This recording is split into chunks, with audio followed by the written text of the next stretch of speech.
Boa noite a todos. Estamos aqui em mais um episódio do Contar Pode. Hoje temos um convidado especial do setor de investimentos, o Wilden Júnior, que é da BP Investimentos, assessor de investimentos. Ele vai falar um pouco para vocês sobre ele, o currículo dele. E o meu sócio, Felipe Mendes, é advogado tributarista. Wilden, tudo bem? Tudo bom. Seja bem-vindo ao nosso Contar Pode. Hoje a gente vai falar sobre como otimizar o caixa da sua empresa com o mercado financeiro. E o Wilden vai dar alguns episódios, vai dar alguns detalhes para a gente sobre esse tema. Vai discorrer aqui quais são as vantagens da sua PJ, em como ela administrar melhor o seu caixa, o seu estoque, os seus recebíveis, como você reestruturar o seu setor de pagamentos e, com isso, otimizar o seu caixa. Eu vou deixar que ele fale um pouquinho para vocês, que é a pessoa mais especializada para o assunto. Obrigado pelo convite, Vera, mais uma vez. Obrigado, Felipe. Acho que é um tema muito importante para o Brasil, né? Acho que o brasileiro, como ainda não tem muita cultura do investimento, do mercado financeiro, acho que muito precária quando a gente fala de pessoa física, imaginem para pessoa jurídica. Então, o empresário está preocupado em faturar, diminuir custos, aumentar o seu lucro e acaba deixando, às vezes, muito dinheiro na mesa por não entender um pouquinho da parte financeira, né? O que a gente percebe é que a empresa, geralmente, de forma geral, o financeiro está ali apenas para ter o controle do que estão devendo, né, dos recebimentos e pagamento de conta, né, pagamento de boleto. Atuo já há 14 anos no mercado financeiro, então foi toda a minha experiência de vida, praticamente saí do exército para o mercado. E acho que o brasileiro, a partir do momento que ele souber utilizar melhor a ferramenta, ele só tem a ganhar com isso. E quando a gente vai para a empresa, né, para a PJ, eu posso aqui elencar que existem diversas formas de você otimizar o seu caixa, otimizar aquele recurso, né, que não foi distribuído para os sócios, não virou dividendos, ainda se encontra na empresa, seja para fazer futuros investimentos, seja como fluxo de caixa mesmo. Sim. E o que acontece hoje de forma regular, né? O empresário ou deixa na conta corrente ou acaba fazendo ali a famosa aplicação do fundo D0 ou fundo DI, acho que é como a maioria conhece. E você tem hoje opções, né, que são isentas de IOF, então para aqueles pagamentos ou quando você vai utilizar aquele recurso em até 15 dias úteis, acaba sendo mais interessante. Você tem ali uma possibilidade de fazer escalonamento. Então, a gente já teve casos ali de clientes, né, que quando foi fazer uma retrospectiva, ele deixava o valor no caixa por 6, 7 meses. Empresas que às vezes deixava sempre um valor fixo por mais de um ano. Então, é natural que você tenha aquele valor em caixa, mas quase nunca você zera esse valor. Então, você sempre tem uma noção do que naturalmente acaba se mantendo por um prazo maior. Então, o empresário ele pode buscar aquela estatística, né, da sua empresa, de como é que é utilizada, e talvez esse valor até fazer ali aplicações com um horizonte de tempo um pouquinho maior para conseguir otimizar esse recurso, né? Eu gosto sempre de deixar claro que, assim, a empresa ela não nasceu para investir, né? Até porque ela não tem ali os benefícios de nenhuma aplicação com isenção fiscal, com isenção de imposto. Pode haver uma tributação, né, a depender do lucro ali apurado com investimentos no período. Mas se o empresário busca estratégias de otimizar esse caixa, no final das contas, é mais dinheiro no bolso, no caso da empresa, que acaba sendo ainda melhor, né, para essa saúde financeira. Com certeza. Wilden, eu vejo que a gente pode atrelar ali, eu acho que a pessoa jurídica com a pessoa física. Por exemplo, A gente pode otimizar aquele caixa da pessoa jurídica, fazendo uma estratégia, reorganizando os pagamentos. Digamos que você tem pagamento diariamente. Se você fizer uma reorganização na sua empresa, transformando essas datas de pagamento, de repente, para quinzenalmente, é possível, diante de uma negociação com o fornecedor. E aí, você consegue concentrar em alguns dias o pagamento e você consegue fazer uma estratégia de que o seu dinheiro tenha um rendimento extra, que sua empresa tenha um rendimento extra. Além disso, você consegue atrelar esse rendimento ou o que você imaginar que é lucro ali, fazer uma distribuição de lucro e fazer esse gerenciamento na pessoa física, que é mais viável, o investimento na pessoa física. Exato. Então, acho que essa organização ela acaba sendo interessante, inclusive a gente recomenda, justamente porque você consegue deixar ali mais tempo, às vezes, aquele valor aplicado, que, vou colocar aqui, os grandes bancos fazem isso com maestria, então, eles deixam aquele recurso realmente aplicado por muito tempo. Eu vou trazer aqui um pouquinho para o jurídico, né? Então, quando o advogado ganha ali um processo, você tem um prazo até poder liberar o recurso. Aquele dinheiro está aplicado e, no final das contas, aquele rendimento ele fica para o judiciário.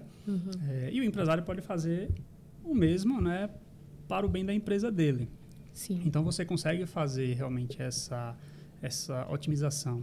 Poxa, eu tenho um caso no escritório, para vocês terem ideia, que quando a gente fez ali, realmente era uma empresa de grande porte, mas o empresário conseguiu pagar o 13º salário só com rendimento do valor que geralmente ele deixava ali de reserva. Receita financeira. Então, assim, só com receita de aplicação financeira, só com rendimento ele conseguiu já pagar ali o 13º da folha salarial dele. Sim.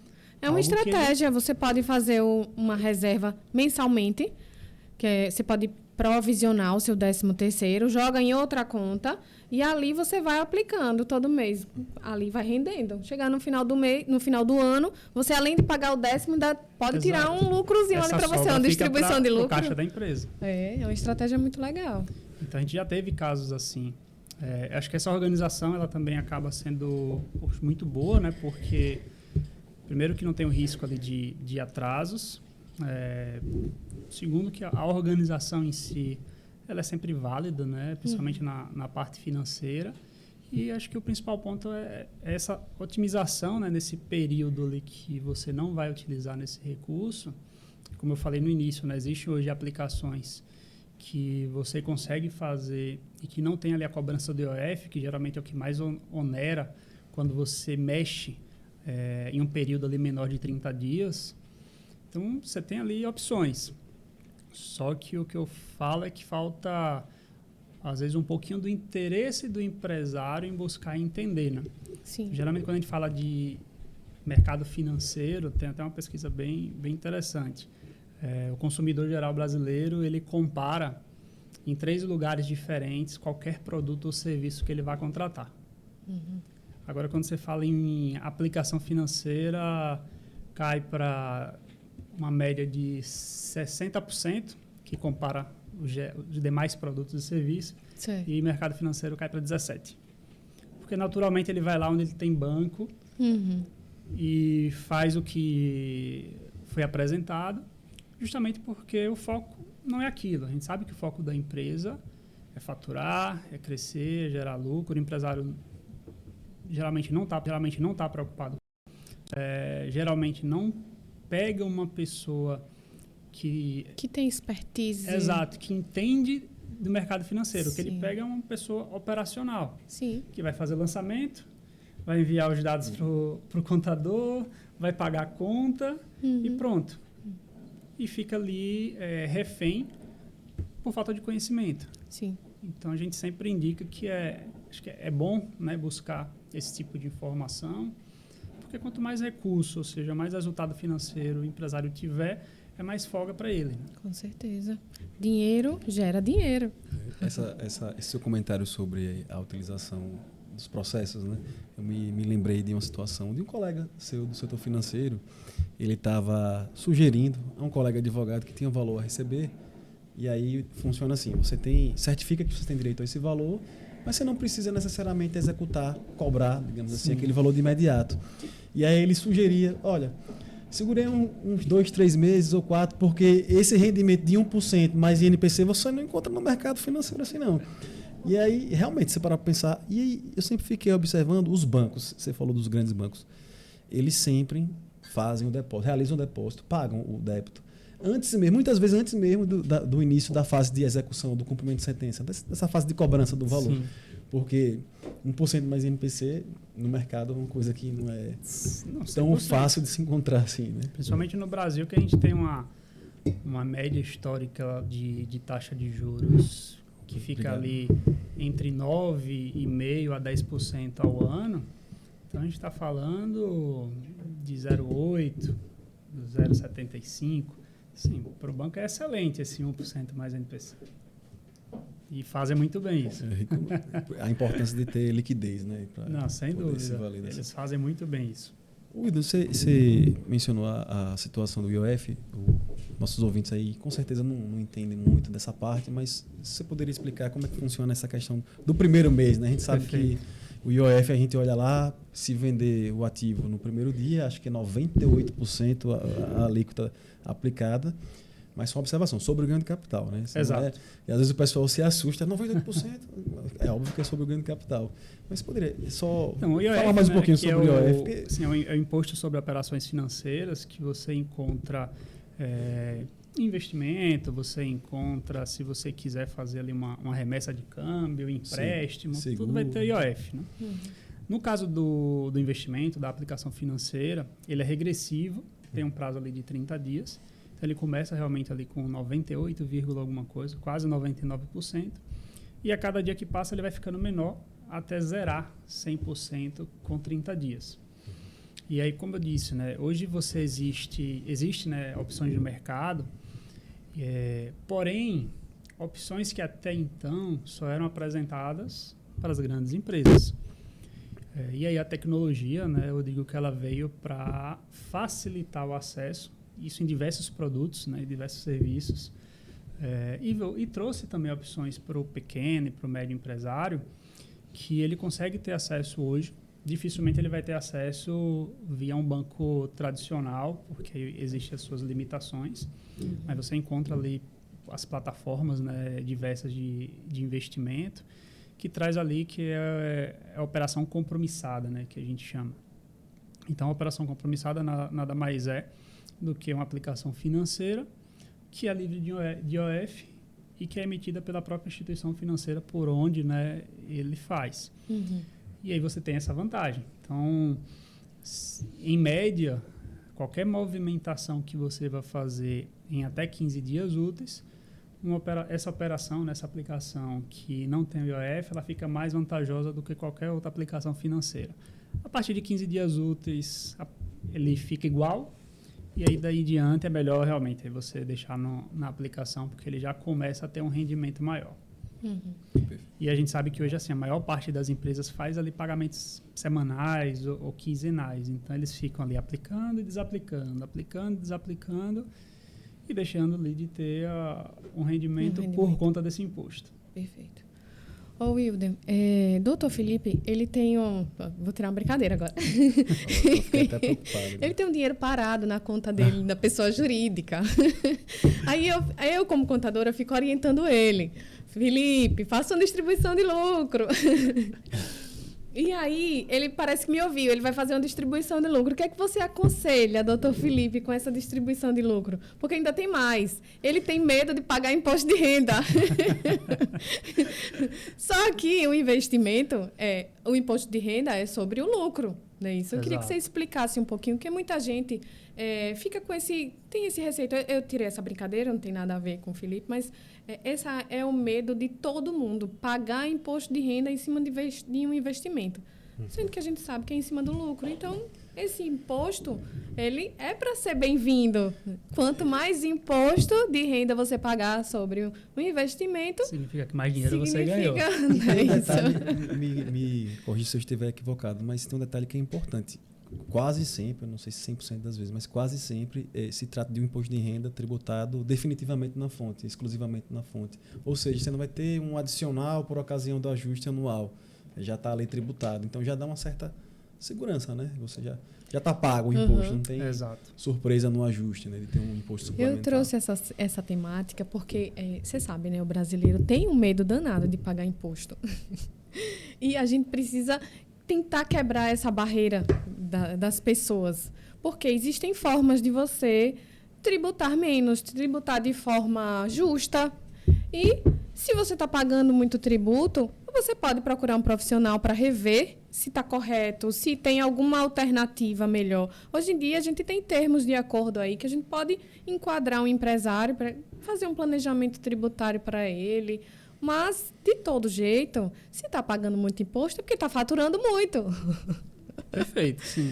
Mas aí vamos voltar para esse... Eu tenho algum cliente reclamando de imposto, né? E como o Felipe falou, a maior parte dos impostos em relação a aplicações financeiras já são retidas na fonte. Eu falo, se você está pagando imposto é porque você ganhou dinheiro. Então, assim, não é uma coisa negativa. Você tem que ficar feliz, né? Eu sempre digo, reze para você pagar muito imposto. Porque se você não estiver pagando imposto, provavelmente tem alguma coisa de errado aí. Você não está ganhando dinheiro. Ou tem aqueles também que gostam do imposto da alíquota zero. Não tem umas pessoas assim? Tem, existem algumas estratégias, né? Então, você tem ali a questão da própria distribuição de lucros, né? Que ela ainda não é tributada. Sim. Espero que se mantenha assim. Esperamos também. E por incrível que pareça, poucos empresários sabem, ainda encontramos muitos empresários que tiram ali no formato de prolabore, ou seja, de salário que acaba sendo tributado. A carga é alta. Ou embola tudo, né? Embola a pessoa física com a pessoa jurídica. Sim, né? Paga a conta da pessoa eu falei desse física, caso do zero de alíquota. jurídica, Eu falei desses casos aí.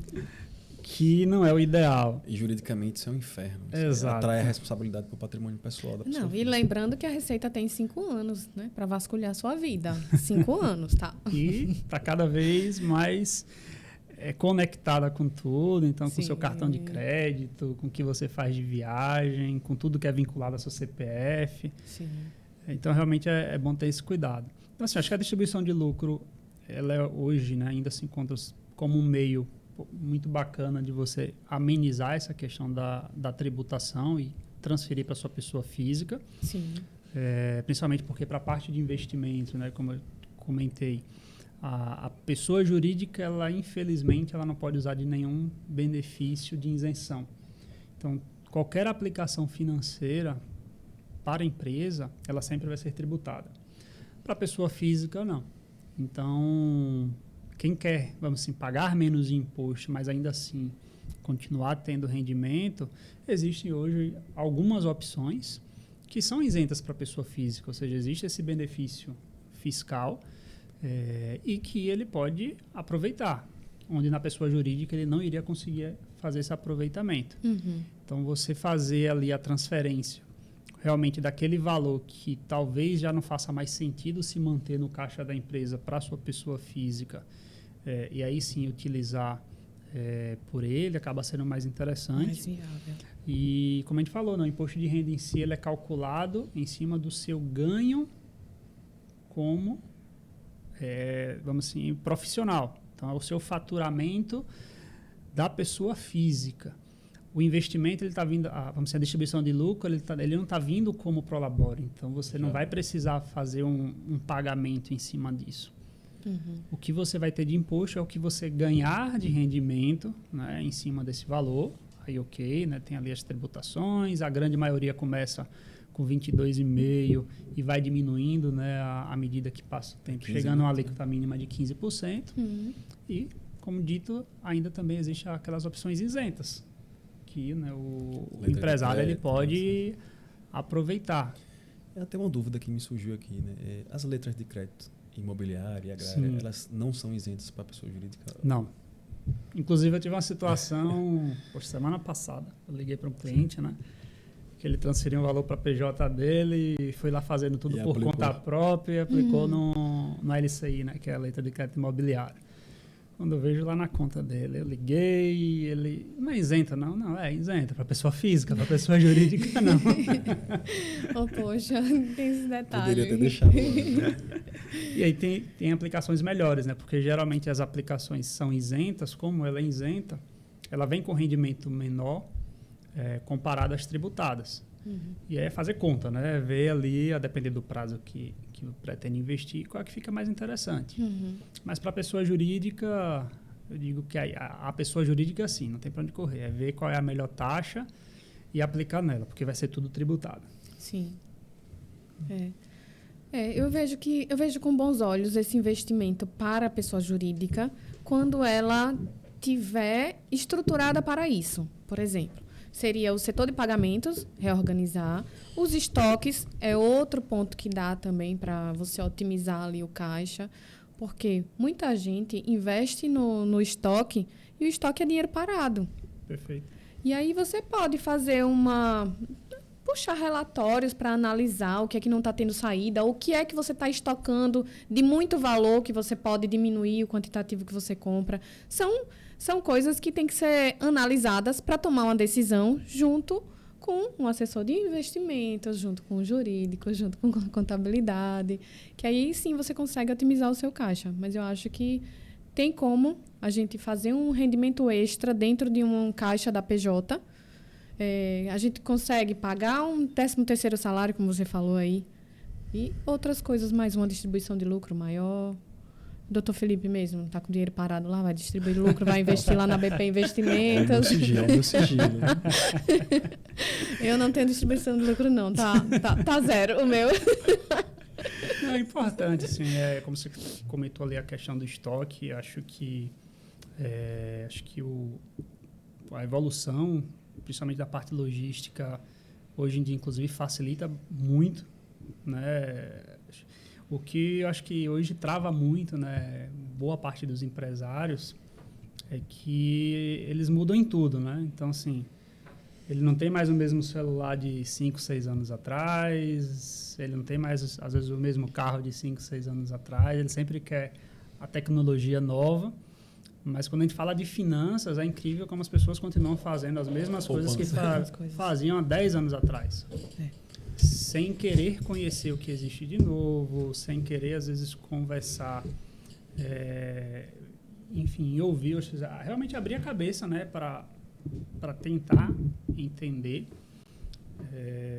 Poxa, Rod Vira me bata ali com alguns empresários de sucesso, eu posso dizer assim, mas no centro dele, ele já entende tudo, já que ele conseguiu construir, né, aquele legado, aquela empresa há mais de 20, 30 anos, então na cabeça dele... Não vai mexer no que está dando certo. Ele já entende o suficiente, mas assim, quando eu falo de finanças, quando eu falo de investimento, eu falo assim com muita convicção. 95% das pessoas de qualquer ramo profissional, eu vou colocar dessa forma, por mais instruído que seja, geralmente está fazendo errado. Ou não sabe muito bem o que fazer. Porque não é algo que estudamos. A grande verdade é essa. A gente não tem isso nas escolas, a gente não tem isso na faculdade. Dificilmente a gente tem um incentivo de dentro de casa. Então, assim, eu mesmo entrei no mercado financeiro e fui estudar, foi por um despertar próprio, mas não foi algo que eu tive ali meus pais falando que era importante eu entender. Sim. A mensagem que eu tinha era só gaste menos do que você ganha, pronto. Não entre em dívida. Então, isso acaba influenciando que as pessoas não busquem ali coisas novas. Sim. E o mercado hoje está muito rápido, né? E aí você precisa sempre estar buscando coisas novas. E para uma empresa, o setor de investimento poderia ser uma carteira nova para ela. Estava aqui pensando, você falou em novos investimentos, não são tão novos assim, mas os criptoativos, né, faz sentido para a pessoa jurídica? Ou é algo, uma aventura muito... Acredito que não, porque primeiro que o criptoativo em si, a gente não considera ali um investimento, né? Porque vamos assim, na teoria, o que é um investimento? É tudo aquilo que você aplica um recurso e você tem uns juros por isso. ou um rendimento por isso. Então, se eu compro um imóvel e coloco para alugar, é um investimento porque aquele imóvel está me gerando um aluguel. Se eu vou lá e vou botar o dólar, né, que talvez seja mais conhecido pela grande maioria, você simplesmente comprar dólar por comprar, você não está investindo. Sim. Porque você depende exclusivamente que o dólar valorize para você ter algum ganho. Ele não vai por conta própria te pagar uns juros. Então, o investimento é tudo aquilo que você coloca dinheiro e você vai receber uns juros. Aí, alguns você tem exclusivamente juros e alguns outros você tem a possibilidade de juros e também que aquela aplicação tem o seu principal aumentado, né, que é o ganho de capital. Mas é por isso que assim, a criptomoeda em si, você só depende que ela valorize em relação ao momento que você colocou. Você não vai ter nenhum tipo de juros em cima disso. Perfeito. E o mercado imobiliário? Porque assim, considerando uma empresa que tem um caixa, uma gordura de sobra ali, eu já me deparei com algumas empresas que, diante da sobra, né, de capital ali, não é uma coisa tão comum no Brasil, mas quando acontece, de sair adquirindo imóveis. E aí até me viu essa questão de isenção, aquela isenção sobre a lei do bem, né? Sobre a venda dentro de 180 dias, mas é para pessoa física também. Para pessoa física. Também não se aplica. Mas para pessoa jurídica, faz sentido, considerando uma pessoa jurídica que não está nesse cenário de fluxo de caixa 15, 30 dias, que tem uma sobra ali, faz sentido entrar no real estate sem ser via bolsa, por meio do chão mesmo, né? Sim, eu não tenho, apesar de ser do mercado financeiro, para mim tudo aquilo que vai fazer você ganhar dinheiro é válido. Então, assim, o setor imobiliário, queira ou não queira, acho que assim, é um dos principais ainda, né, mercados de investimentos no mundo, né, não só no Brasil. O brasileiro, de forma geral, tem a cultura de comprar imóvel, até porque, principalmente os mais antigos, né? Como eu falei, assim, o mercado no Brasil ainda é algo muito novo.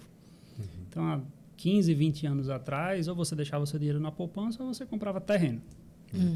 Então, poxa, hoje a gente encontra ali vários empresários, quando você vai olhar, tem pouco patrimônio financeiro, mas um patrimônio gigantesco imobilizado. Algumas preocupações que assim, é importante ter liquidez, né? É a liquidez, que o imóvel em si não vai ter a mesma velocidade. Acho que a parte tributária e principalmente a parte de sucessão, acho que vocês vão saber identificar isso muito mais do que eu. O quanto é trabalhoso você fazer a transferência de um bem, por exemplo, né? Ali, geralmente você desfaz de um bem para e desfaz ali a preço de banana para conseguir arcar, porque você tem todo aquele imposto de transmissão de bem. O que você acaba vai reduzindo ter o patrimônio. os custos advocatícios e tudo mais, e você não tem dinheiro para isso. E também, geralmente, quem vai receber esse patrimônio não tem dinheiro para arcar isso.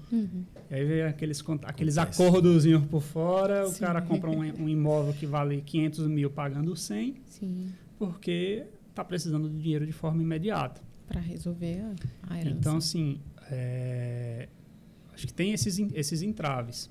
E quando a gente fala de crescimento acho que no setor imobiliário, assim, no patrimônio físico, tanto para a pessoa jurídica como para a pessoa física, também hoje existem algumas estratégias que, financeiramente falando, acaba sendo mais eficiente, né?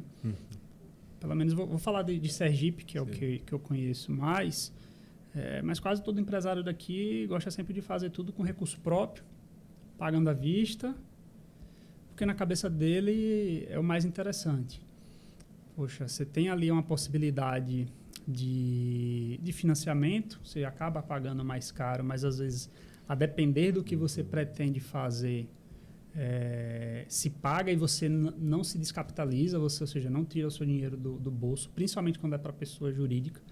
Eu tenho na cabeça que é o seguinte, se eu vou crescer minha empresa e se eu vou ter que aumentar, vou ter que expandir, não é o meu bolso que tem que pagar isso, é a empresa que tem que pagar. E a gente vê muito empresário tirando do bolso da pessoa física, ou seja, aquele dinheiro que ele trabalhou e custou para conseguir, colocando ainda mais em risco por conta da pessoa jurídica. E financiamento, como eu falei, assim, o hábito, às vezes, de não comparar também faz você perder algumas oportunidades. É natural que ele sempre vai no banco que ele tem relacionamento. Mas hoje existe ali plataformas que você consegue fazer já uma comparação de financiamento em 6, 7, 8 bancos diferentes, ver qual é a taxa de cada um e poder já ir naquele que está mais barato. Consórcio, né? Muita gente conhece o formato do consórcio pensando em aquisição apenas de automóvel. É o mais comum. Mas você tem ali algumas estratégias de consórcio com foco em construção, com foco em compra de imóvel, com foco em compra de terreno.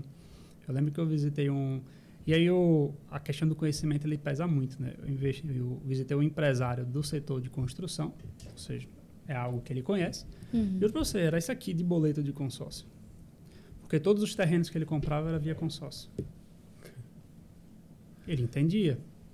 E se eu for trazer aqui em números, enquanto hoje um financiamento, você tem uma taxa média, vou pegar aqui de 11%, 12% ao ano, no consórcio de compra de imóvel você vai ter um custo médio anual de 1,8%. Praticamente 8 vezes menos. Então, são pequenas coisas que o empresário pode ir fazendo e provavelmente ele só vai conseguir ver isso se ele consultar, falar com mais de uma pessoa, às vezes procurar alguém que não faça parte daquela área, por exemplo, de venda de financiamento ou algo desse tipo, que vai ter um viés um pouco mais independente, não vai querer vender o seu serviço, para apresentar essas opções. E com isso ele vai ganhar ali ao longo do tempo. Eu tenho, por exemplo, um caso lá do escritório que esse cliente ele ia fazer um financiamento para comprar um terreno e construir uma galeria.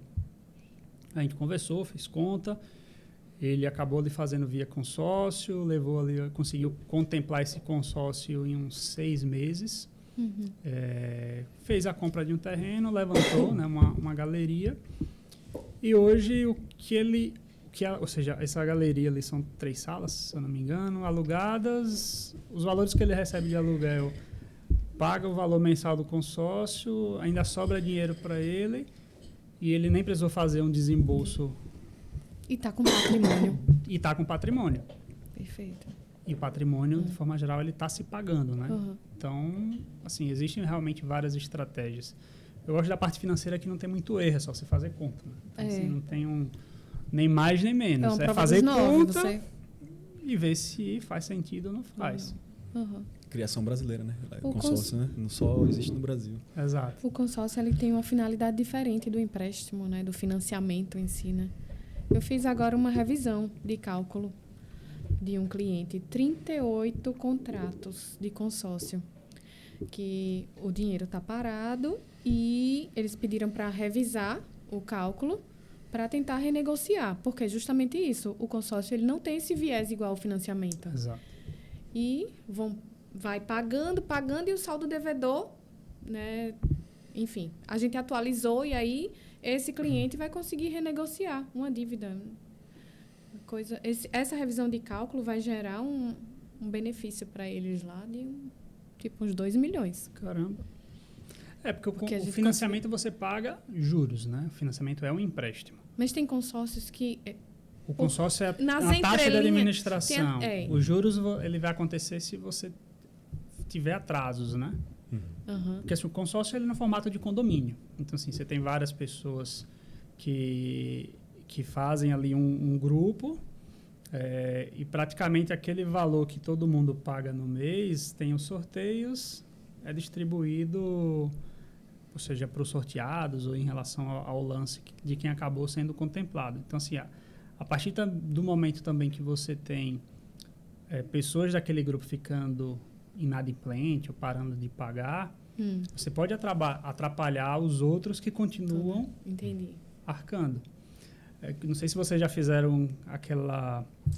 Eu esqueci o termo que se dá, mas aquela poupança é muito comum em empresas, ali em grupos de amigos. Olha, cada um dá R$100. Bolsa.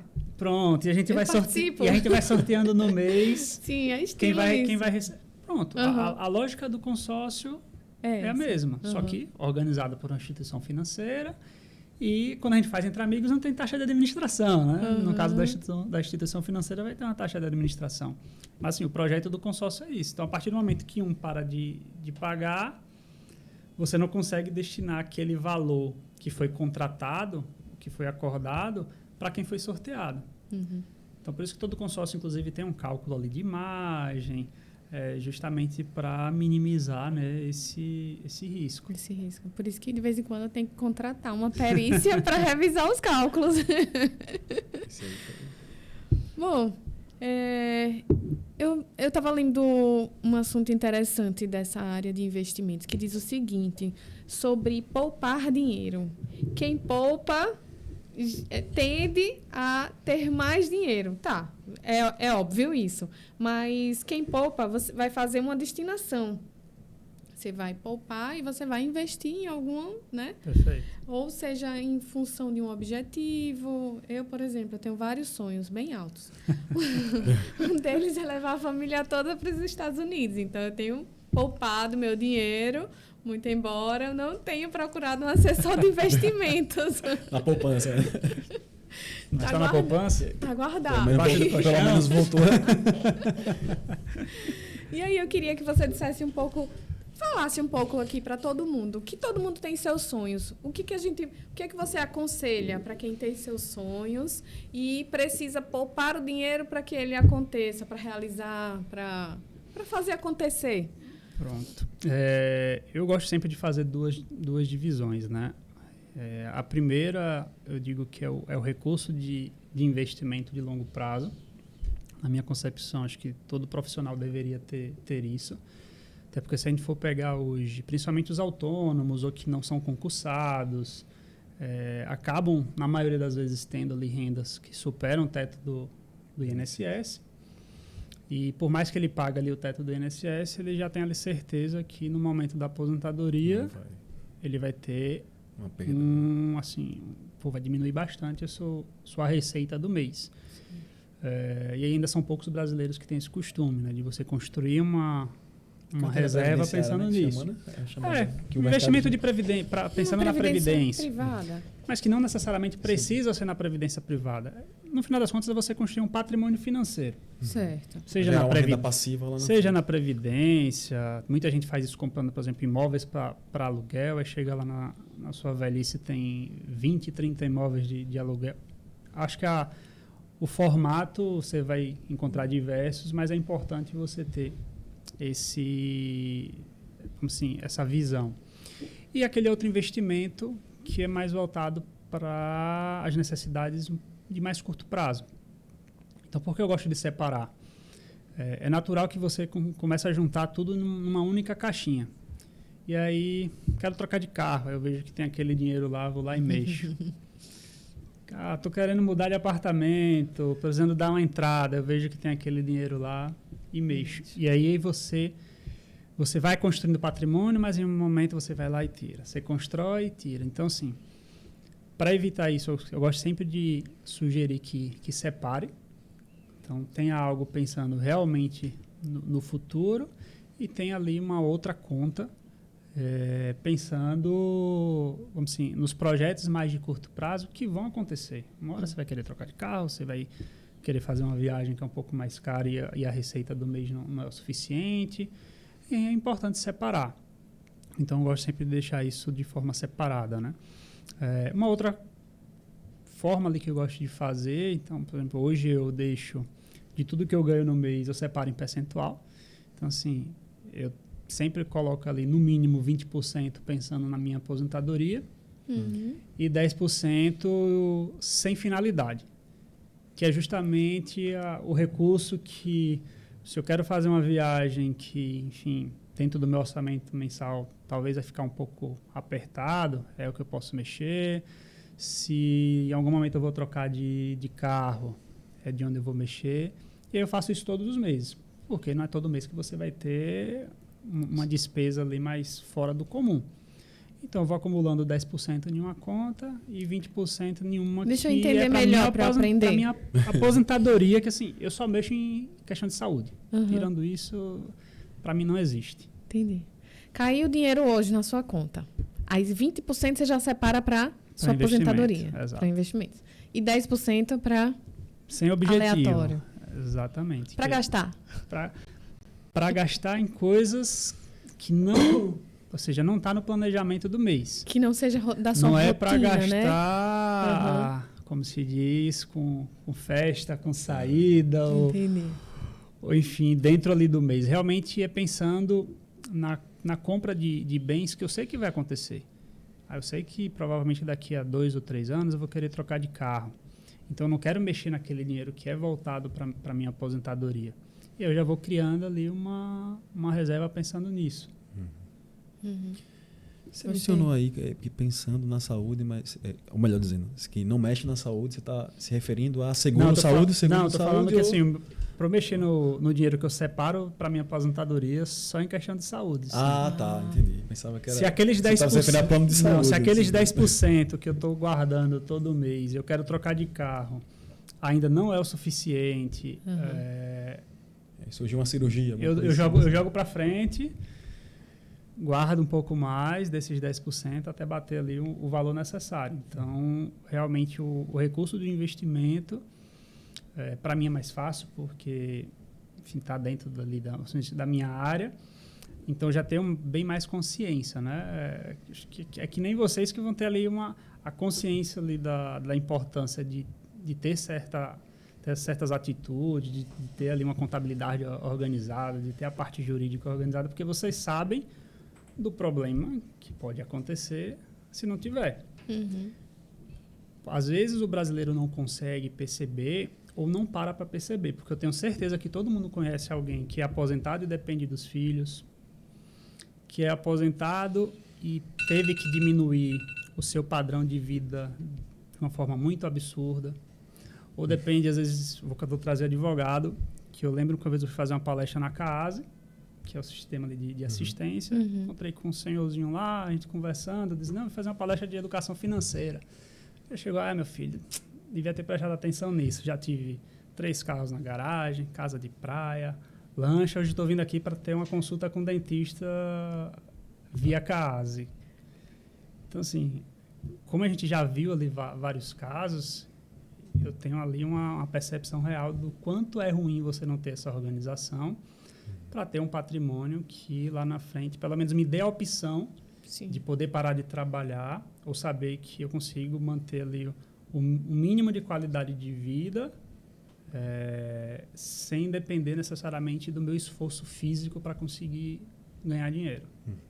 E é justamente nessa fase da vida onde a gente gasta mais com saúde, Exato. com medicamentos. É a fase que eu digo que vai precisar de mais conforto. Enquanto a gente é jovem, a gente se vira, a gente consegue ter mais flexibilidade. Mas, poxa, tá passando sufoco ali e dificuldade em um momento que você, na verdade, queria ali conforto para compensar todos aqueles anos de trabalho. Então, é importante ter essa reserva. E aí eu queria até trazer um dado, né? Se você pegar ali, acho que foi o IBGE que puxou isso, 1% dos brasileiros que chegam ali na idade da aposentadoria conseguem se aposentar de fato e manter a mesma qualidade de vida. Padrão, né? A 1%. 1%. A maioria ou precisa continuar trabalhando. O mercado financeiro, os Faria Lima. Eu vou chegar, né? Eu vou estar dentro desse 1%, com fé em Deus. É a Faria Lima ali. Então, assim, a maioria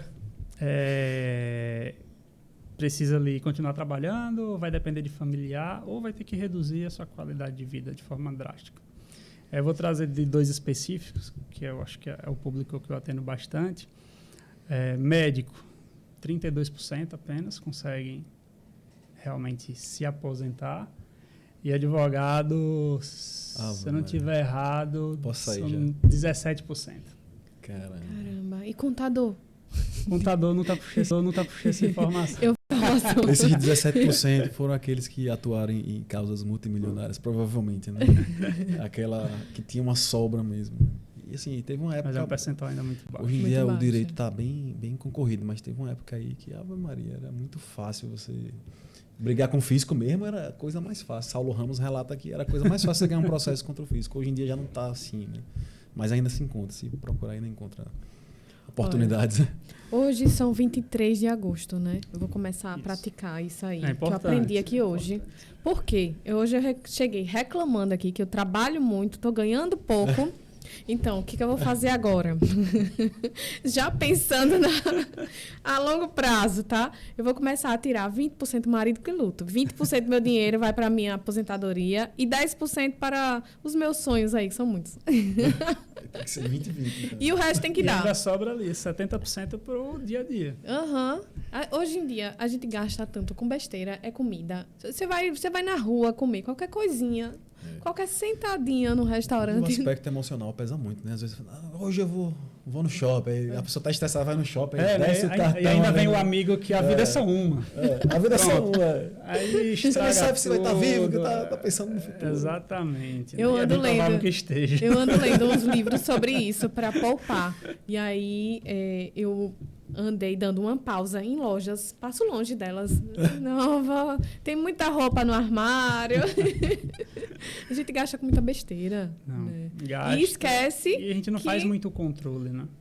Que é coisa pequena quando você vai ver, né? Juntando. Você não tem aquele... É. Sim, são poucas pessoas que têm aquele controle realmente de quanto eu ganho no mês, de quanto eu gasto, onde eu estou gastando. Então, às vezes você faz isso muito bem dentro da sua empresa, mas você não faz na sua pessoa física. Você não faz dentro eu de faço casa. para tantos clientes e para mim. Eu olho para uma Heineken, aí eu penso, não, ali dava uma cota do MXRF11. Ali dava para comprar uma cota de Fiagro. E eu, Felipe, que gosta de vinho, que é caro, faz o quê? Faz Só o quê? organizar. Eu, particularmente, assim, a primeira conta que eu pago é minha de investimento.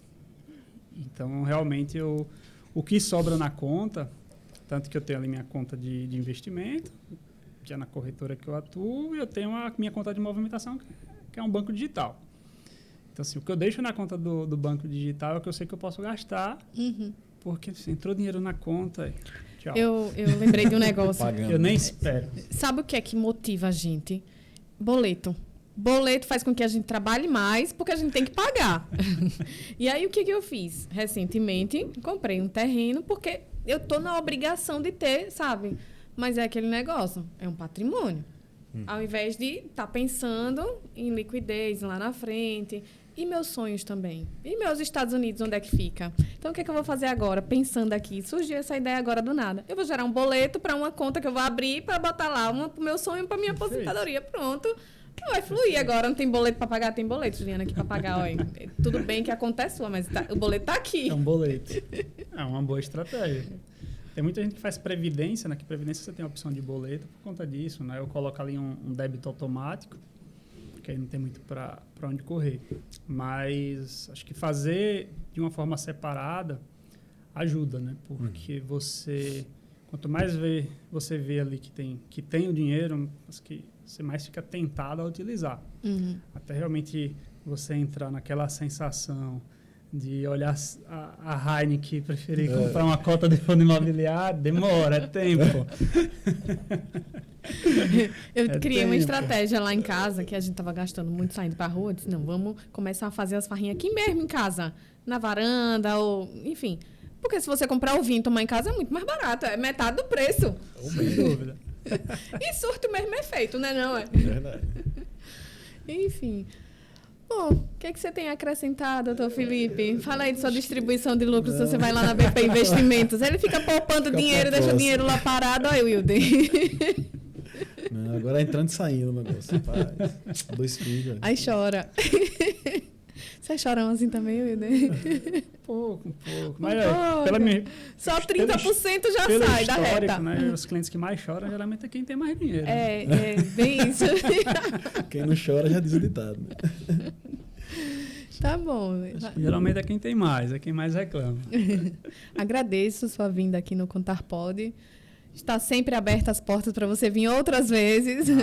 Espero que aconteça. Eu que agradeço o convite, espero que tenha contribuído ali para os assinantes, para todo mundo que tiver assistir o podcast de vocês.